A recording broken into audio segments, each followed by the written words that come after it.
Good afternoon. My name is Dr. Maggie Davis. I am one of the associate deans here at the Lewis Fair Junior College of Business, and I'm here with two of my co-authors, Dr. John Batchelor, who is the chair of the Department of Business Administration, and Dr. Tim McIlveene, who's the co-chair of the Department of Business Administration. And we are here to talk a little bit about a recent publication we had in the Journal of Brand Strategy. The publication is titled, "Is It a Mistake for a New Venture to Think Like a Small Business? The Importance of Corporate Branding." When we started this paper, it was the idea of Bob Perkins. Dr. Bob Perkins recently retired from here maybe 3 years ago. But this was his idea, and when he brought it to me and we talked about doing the paper together, and this was before the two of them were even working in the College of Business. So he started piecing together his whole idea on the branding for small new ventures from these articles he had clipped out.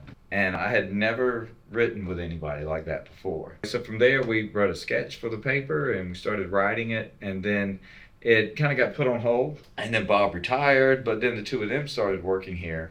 And then they took it the rest of the way, all the way to getting the paper published. So for me, it was kind of three generations of people working together. We had, the senior Bob Perkins, who had been around for a while, his way of writing combined with mine, and then we had the two new people right out of the PhD programs that took the paper all the way to the end. So what I really liked about working on this paper was just how practical the research is. So in the United States, 99.9% of businesses are small businesses.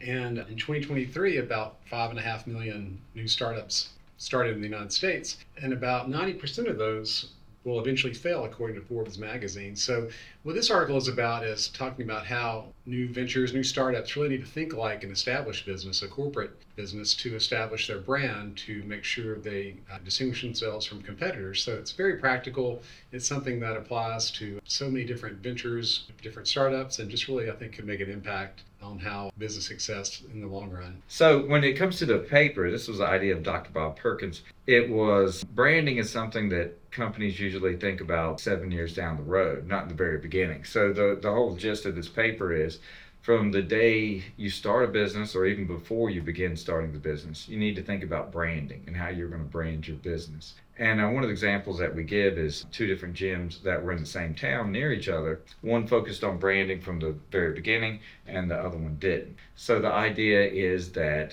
branding brings legitimacy to your business. So if you're new, a lot of times you're not considered to be a legitimate business yet. So what you need to do is mimic the things that more legitimate, more established firms that have been around for a long time do. And one of the easier things to do with that is your branding. So focus on visually appealing images and anything that you can do along those lines to make your brand stand out from others where they're focused on just the day-to-day tasks. And in the example we give at the two gyms in the paper, one focused on branding and was perceived legitimate by customers and the other one didn't. So that's why the one with the branding succeeded and the other gym failed. So the final takeaway from our paper was that this is really important for a new venture to think like an established company because, new business has a newness liability. People don't know who they are. There's a lack of awareness, a lack of performance and reputation. So a new venture really needs to start off thinking about their brand and really focusing on that, as well as the other things they do when they first start to be successful. Well, thank you all for tuning in today, and thank you for my colleagues for sharing more about our research and for inviting me to collaborate on this important piece.